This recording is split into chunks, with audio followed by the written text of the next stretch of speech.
சபைக்கு நான் ஜெபம் பண்றேன், சபையில இருக்கிறேன், எல்லாம் பண்றேன். நான் இன்னும் கடன்காரனா இருக்கிறேனே, கடன்காரரா நான் இருக்கிறேனே. கடன் இருக்கிற மனுஷன் சந்தோஷமா இருக்கவே முடியாது. அவன் வாழ்க்கையில பற்றாக்குறை அவனை அதிகமாக வேதனைப்படுத்துகிறது. ஒரு கடனை முடிப்பதற்கு இன்னொரு கடனை வாங்குகிறான். அந்த கடனை முடிப்பதற்கு அடுத்த ஒரு கடனை வாங்குறான். இப்படி கடனை வாங்கி வாங்கி ஒரு கடன் ரெண்டு கடனாகி அவங்க வாழ்க்கையானது பயங்கரமான ஒரு கஷ்டத்துக்குள்ள அவங்க மாட்டிக்கிறாங்க. கடன் ஒரு சாபம். இன்றைக்கு கடனை ஆண்டவர் இயேசு மாற்றுவாரா? நிச்சயமா மாற்றுவார். கடன் நான் வாங்காம என்னால வாழ முடியுமா? நிச்சயமா முடியும். ஆமென். இன்றைக்கு நாம் கடன் பட்டதினால தான் நம்மால ஒண்ணுமே செய்ய முடியாம நீ மறைஞ்சிடுற, நீ பின்வாங்கிடுற. உன் வாழ்க்கையில நீ சாதனையாளராய் முன் வர முடியவில்லை. நீ பயந்து பயந்து பின்வாங்கி போகிற. ஆண்டவருடைய சமூகத்தில் இருந்தே நீ மறைய ஆரம்பிக்கிற. உன்னை வலிச்சு கொண்டு போனது எது? கடன். கடன். கடனை தைரியமாய் வாங்குகிறோம், கடனை ரொம்ப துணிச்சலாய் வாங்குகிறோம். அது சாபம். அது உன்னை இழுத்து கொண்டு போகிறது. நீ சொல்லலாம், கடன் வாங்காம நான் எப்படி அதில் வாழ முடியும்? இல்லைன்னா அதை கொடுக்கலாம், இது வந்துருமே, பிரச்சனை சமாளிக்கணுமே, அதனால நான் ஐடியா பண்ணிட்டு போயிட்டு இருக்கிறேன். நீ ஐடியா பண்ணிட்டு போல, நீ பெரிய ஒரு சிக்கல்ல மாற்றுறதுக்கு நீ உள்ள போய்கிட்டே இருக்கிற. அது உன் வாழ்க்கையை ஒன்னில்லாம ஆக்குவதற்கு உன்னை இழுத்து கொண்டு போய்கொண்டிருக்கிறது. அப்போது வேதம் என்ன சொல்லுகிறது? நான் தேடுகிற இயேசு எப்படிப்பட்டவர்? நான் தேடுகிற, நான் ஆராதிக்கிற தெய்வம் எப்படிப்பட்டவர்? என்னை கடன் வாங்க சொன்னாரா? என்னை கடனாளியாய் அவர் என்னை கொண்டு போய் வாழும்படி என்னை ஆசீர்வதிச்சிருக்கிறாரா? இல்லை. நாம் கடன் வாங்கினால் நாம் இதை வைத்து நாம் வாழ்ந்து விடலாம் என்று நாம் வாழுகிறோம். இல்லை, அது உன்னை அழிக்கும். சில வசனங்களை மட்டும் நான் சொல்லட்டும், நேரம் ஓடிக்கிறது. 2 ராஜாக்கள் 4ஆம் அதிகாரம் 1ஆம் வசனத்தை நாம் வாசிக்கலாம். 2 ராஜாக்கள் 4ஆம் அதிகாரம் 1ஆம் வசனம். வேத வசனத்தினுடைய காரியங்களை நாம் முன் வைப்போமானால் அதை கொண்டு நாம் ஜெயிக்க அது ஏதுவாய் மாறும். சத்தியங்களை தான் பிசாசானவன் கண்களுக்கு மறைத்து விடுகிறான். சத்தியம் எங்கே மறைக்கப்படுகிறதோ அங்கே அவர்களுக்குள்ளே அவிசுவாசம், பயம் வந்து விடுகிறது. அந்த அவிசுவாசம், அந்த பயம் வரும்போது அவர்கள் அதை துணிச்சலாய், என்னதான் நடக்குதோ நடக்கட்டும், வர்றத பின்னால பார்த்துக்கலாம், இப்பத்துக்கு வழியை பார்க்கலாம், அப்படி என்று ஏதோ ஒரு காரியத்தில் அவர்கள் உந்தப்பட்டு அதில் போய் அவர்கள் மாட்டிக்கொள்ளுகிறார்கள். இங்கே பாருங்கள், 2 ராஜாக்கள் 4ஆம் அதிகாரத்தில் 1ஆம் வசனம். தீர்க்கதரிசிகளின் புத்திரன் ஒருவனுக்கு மனைவியாய் இருந்த ஒரு ஸ்திரீ எலிசாவை பார்த்து, அடியானாகிய என் புருஷன் இறந்து போனான், உமது அடியான் கர்த்தருக்கு பயந்து நடந்தான் என்பதை அறிவீர். கடன் கொடுத்தவன் இப்போது என் 2 குமாரர்களையும் தனக்கு அடிமையாக்கி கொள்ள வந்தார்கள் என்றான். என் 2 குமாரர்களையும் அடிமையாக்கி கொள்ள வந்தார்கள் என்றாள். இப்ப இந்த ஸ்திரீ எலிசா தேவனுடைய தீர்க்கதரிசியை நல்லா கவனிக்கணும். எலிசா தீர்க்கதரிசியை பார்த்து அவ சொல்ற ஒரு காரியத்தை கவனிங்க. என்னுடைய புருஷன் கடன் வாங்கினதினால கடனிலே நாங்கள் வந்து விட்டோம். இன்றைக்கு அந்த கடனுடைய பாதிப்பு என் பிள்ளைகளை கூட அடிமையாக்கும்படியான நிலைக்கு நான் வந்து விட்டேன். என் புருஷன், அந்த வார்த்தையில் அழகா சொல்லுது, என் புருஷன் கர்த்தருக்கு பயந்து நடந்தவன் என்பதை அறிவீர். எல்லாரும் சொல்லுங்க பார்க்கலாம். அந்த மனுஷன் எப்படிப்பட்டவன்? கர்த்தருக்கு பயந்து நடந்தவன். இப்ப உங்களை பார்த்து நான் கேட்கிறேன், கடவுளுக்கு பயந்து நடந்தவன் கடனில அவன் குடும்பம் முழுகல்லது நியாயமா? கடவுள்கிட்ட, தெய்வம் கிட்ட ஒரு மனுஷன் வந்தால் அவன் பிரச்சனை, அவன் பாரம், அவன் கஷ்டங்கள், அவனுடைய தரித்திரங்கள், அவனுடைய வறுமைகள் எல்லாம் மாறி அவன் ஆசீர்வதிக்கப்பட்டு தானே ஆக வேண்டும். பண நெருக்கம் வரும்போது, ஒரு பணத்துடைய தேவை வரும்போது நீங்கள் எடுக்கிற முடிவு என்ன? அங்க போயிட்டு ஒரு கடன் வாங்கிடலாம், அடுத்த மாசம் அதை கட்டிடலாம், அந்த கடனை வாங்கி இந்த வேலையை முடிக்கலாம். இவன் தேவனுக்கு பயந்த மனிதன், இவன் ஒரு வரம் உள்ளவன், தீர்க்கதரிசி. இந்த மனுஷன் ஒரு தீர்க்கதரிசி, ஆண்டுடைய வார்த்தையை ஜனங்களுக்கு சொல்லக்கூடிய ஒரு தீர்க்கதரிசி. வரம் இருக்கலாம், தீர்க்க தரிசனம் இருக்கலாம், பேய்கள் ஓட்டும் வரங்கள் இருக்கலாம், நோய்களை குணமாக்கும் வரங்கள் இருக்கலாம், வெளிப்பாடுகளை பார்க்கிற வரங்கள் இருக்கலாம். வரங்கள் இருந்தால் உன் கடன் மாறாது. வரங்களை வைத்துக் கொண்டு உன் கடனை நீ மாற்றிக்கொள்ள முடியாது. இன்றைக்கு நீ ஜெபிப்பதினால, நீ சபைக்கு வர்றதினால, நீ துதிப்பதினால உன் கடன் மாறாது.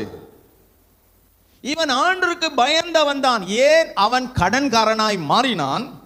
ஏன் அவன் கடன் இல்லாமல் வாழ முடியாமல் போனது? தேவ ஜனமே நன்றாய் கவனித்துக் கொள்ளுங்க. வழங்குதா ஒரு ஆமென் சொல்லுங்க. தேவனுக்கு பயந்தவன் இவன் எப்படி கடன் ஆனான்? வரமுள்ளவன்.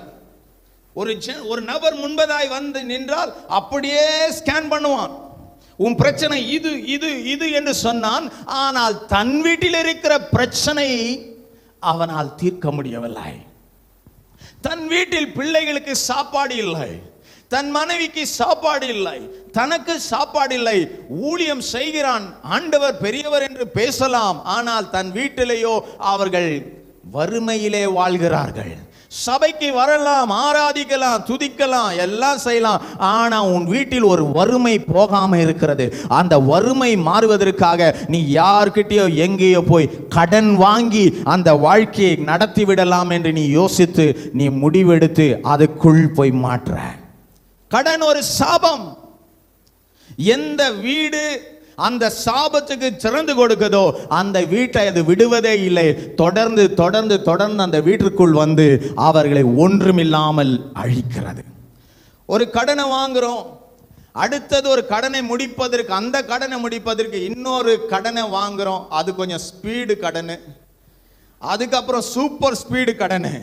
இதெல்லாம் வாங்கி வாங்கி சமாளிக்க முடியாம நான் யோசிக்கிறேன், இந்த தீர்க்கதரிசியான இந்த மனுஷன் கடன் வாங்கி அதை செலுத்துவதற்கு நிர்வாகம் இல்லாததினால, வழி இல்லாததினால அந்த கடனுடைய கவலையே அவன் மனசுல நிறைஞ்சி நிறைஞ்சி நிறைஞ்சி அவன் செத்து இருக்கலாம்.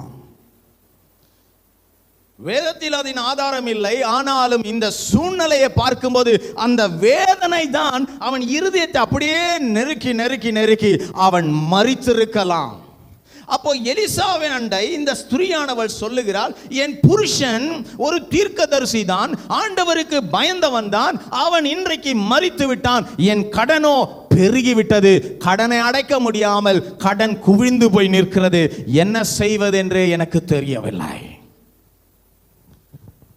கடனை வாங்கிறதுக்கு கை ரொம்ப ஈஸியா நீட்டும், ஆனால் அதை திரும்பி கொடுத்து முடிப்பதற்கு நமக்கு திராணி இல்லாமல் போகிறது. வேதம் சொல்லுகிறது கடன் எப்படியெல்லாம் ஒரு மனிதனுக்குள் வந்து விடுகிறது. சிலவங்க கடன்ல மாட்டுறது, ஏதோ ஒரு ஃபங்க்ஷன் வரும், ஏதோ சொந்தக்காரருடைய ஒரு நிகழ்ச்சி வரும், அந்த நிகழ்ச்சியில போய் தான் இந்த காரியத்தை செஞ்சிடணுமே சொல்லி அதுக்கு ஒரு கடன் வாங்குவாங்க.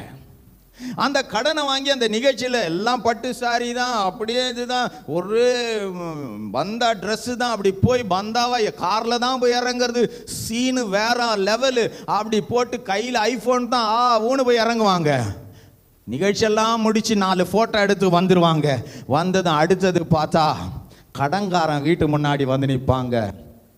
இவங்க ஆட்டம் காண ஆரம்பிப்பாங்க. ஐயோ, அடுத்த மாசம் அந்த கடன்காரன் வந்துருவானே சொல்லி அதற்கு இன்னொரு கடன்காரங்கிட்ட போய் கையேந்துவாங்க. அதை வாங்கி கொடுத்த பிறகு அடுத்தது அந்த கடன்காரன் திரும்ப வந்து நின்று இதுல இருக்கிற இன்னும் குறைப்பட்ட கடன்காரன் 2ஆகும். அது பெருகி கொண்டே போகிறது. ஒன்று, குடும்ப நிகழ்ச்சிகளுக்காக பணம் கடன் வாங்குவது. அடுத்தது சில குடும்பங்களிலே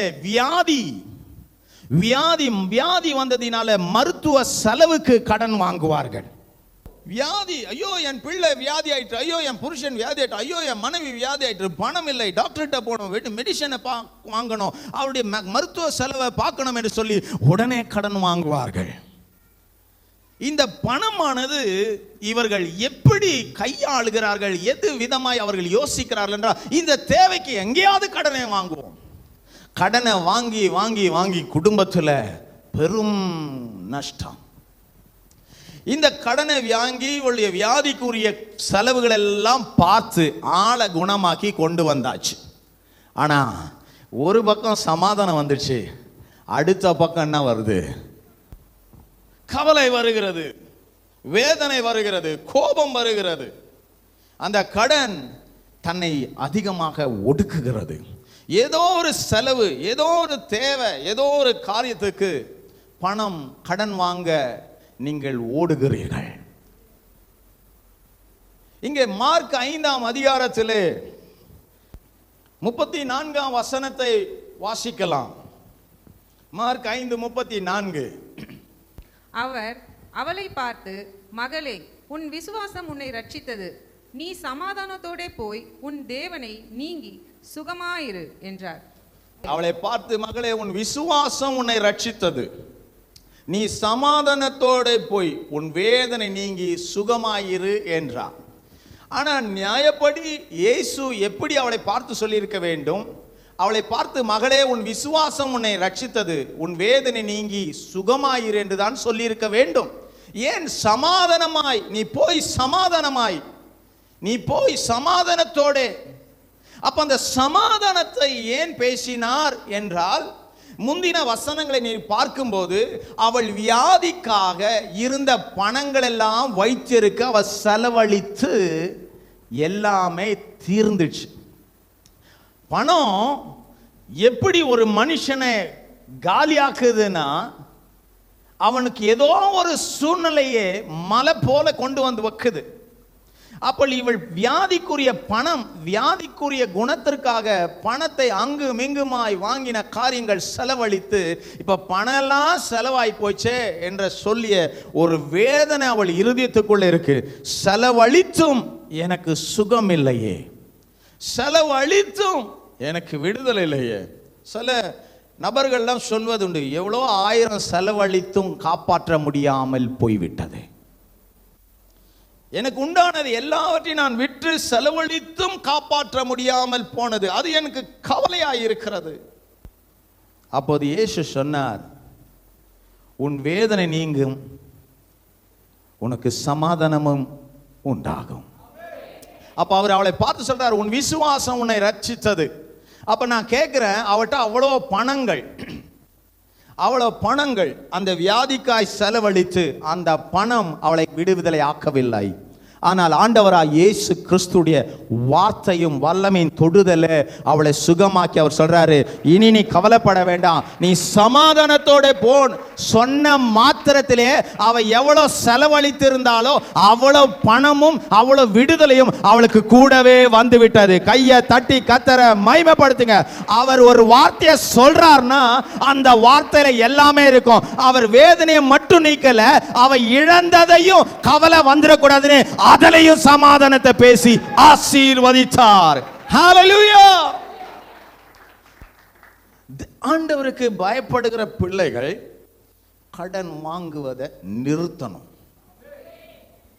நீங்க அதை வாங்கி கொண்டே இருப்பீங்கன்னா உங்களை வாங்குறவங்களாவே வைக்கும். என்னைக்கு அதை நிறுத்துறீங்களோ அப்பதான் கர்த்தர் உங்களை உயர்த்துகிறத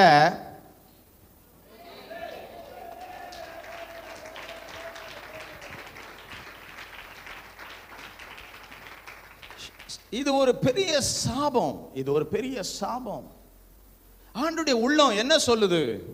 3 யோவான் 2:1 நினைக்கிறேன், 1:2 வசனம் நினைக்கிறேன். பிரியமானவனே, உன் ஆத்துமா வாழ்றது போல நீ எல்லாவற்றிலும் வாழ்ந்து சுகமாயிரு என்று சொன்னார்.